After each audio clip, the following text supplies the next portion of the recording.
I am sure that there are aliens that are aware of what I'm doing. Probably more than one species, because they communicate by mental telepathy, and consequently they can read your mind, and you can't hide what you're thinking even. So they would know exactly what everyone's doing and what thinking, and I'm sure I'm no exception.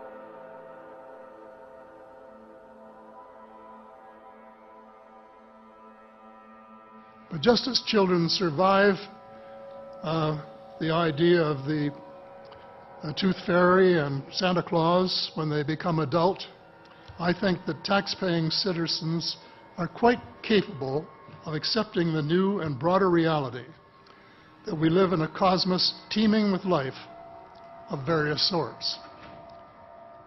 The fact that some other civilizations are more advanced than we are may be humbling, but that could be a necessary step in our survival.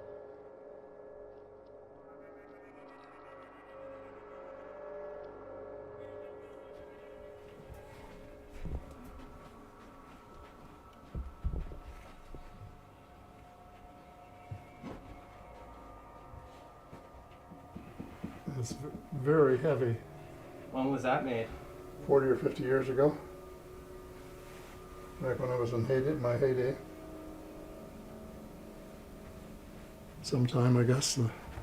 My interest in UFOs was not very great until 8 years ago. When I was Minister of Defense, of course, I got sighting reports, but I was too busy unifying the Canadian Armed Forces to be able to worry about them. So I wouldn't say I was a skeptic. I wasn't. I was an agnostic. I didn't know whether they were real or whether they weren't. But there was a young man in Ottawa whose name was Pierre Juno. And he started sending me things about the UFO file. One of the things he sent me one day was a book called The Day After Roswell. And I found it absolutely fascinating. While I was reading the book, my nephew said, "What are you reading?" I told him what it was, and he said, "Well, I'm a skeptic." A couple of days later, he phoned and said, I was talking to the general. The general, incidentally, was a former United States Air Force general that he had met in his aviation career. And I told him what you were reading, and he said, "Every word of it is true and more." I phoned the general. Before I could even say hello and how are you, he said, "Every word is true and more." And he said that there had, in fact, been face-to-face meetings between United States officials and extraterrestrials from other star systems. And with that assurance, I decided to go public and say, for the first time, of anyone of cabinet rank from the G8 group of countries, that UFOs are as real as the airplanes flying over your head, and said it without any restriction whatsoever. As soon as the wire systems had got the story out, information started coming in. Dozens of emails with personal experiences of how people have seen vehicles flying over their homes, and in some cases how they've been abducted. And I got these things from many places, including a lot of other countries. I would not attempt to say how many terrestrials are living on Earth at the present time. I have reports of several species that are here and have bases here.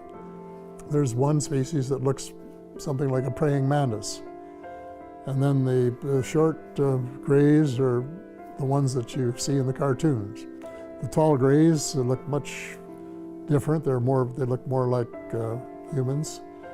And the Nordic blondes, for example, are so similar to humans that they can walk down the street and not be detected. None of them are exactly the same. They are way ahead of us in medicine, agriculture, and still, I guess, presumably in technology.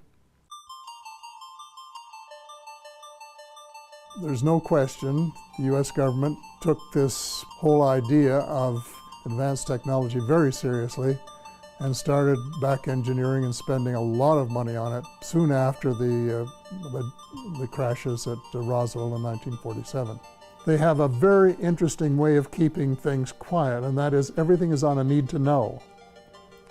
So you could be working in a lab, or you could be making some kind of piece of machinery, and you wouldn't know what it was for. And then the guy that gets it, he would only know what it fits into. And this goes all the way up to the ladder.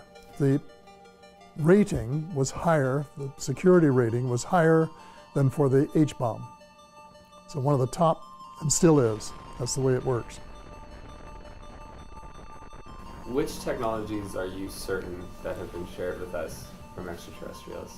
Fiber optics, microchips, Kevlar, and improved lasers, and a whole range of things where their technology was much improved or advanced from ours, light years ahead, really, I think.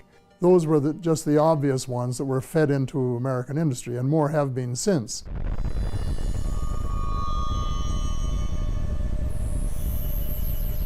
There had been lots of visits to Earth, probably going back thousands of years, but the level of activity took on a new dimension after the first atomic bomb was set off at New Mexico in 1945.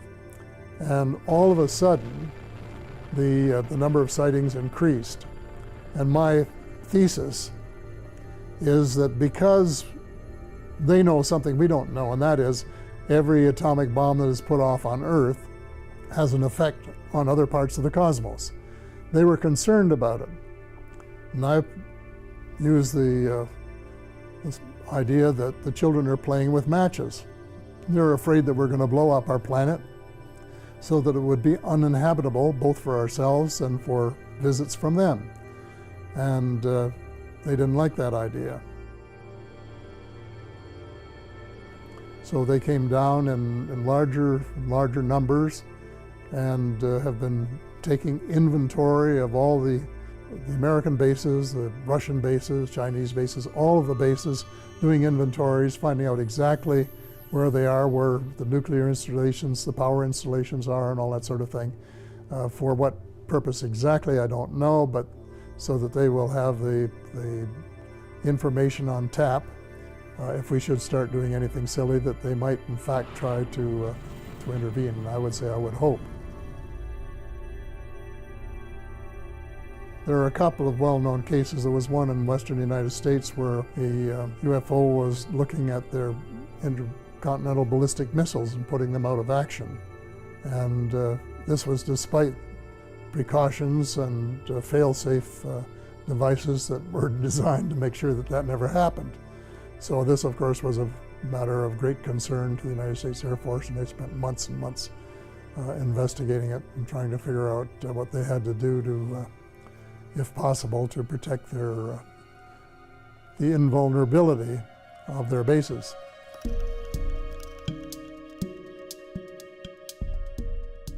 One of the problems I had when I first went public was newsmen saying, well, have you ever seen one?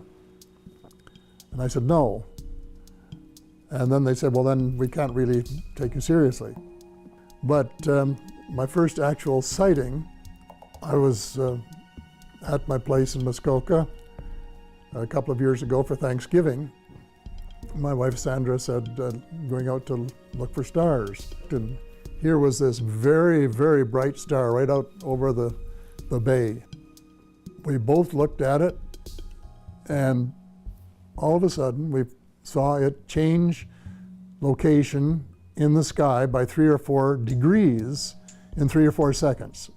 Well, stars and satellites and airplanes don't do that. They can't do it. And it was a tremendously interesting experience, and one, of course, that confirmed my beliefs that they are real.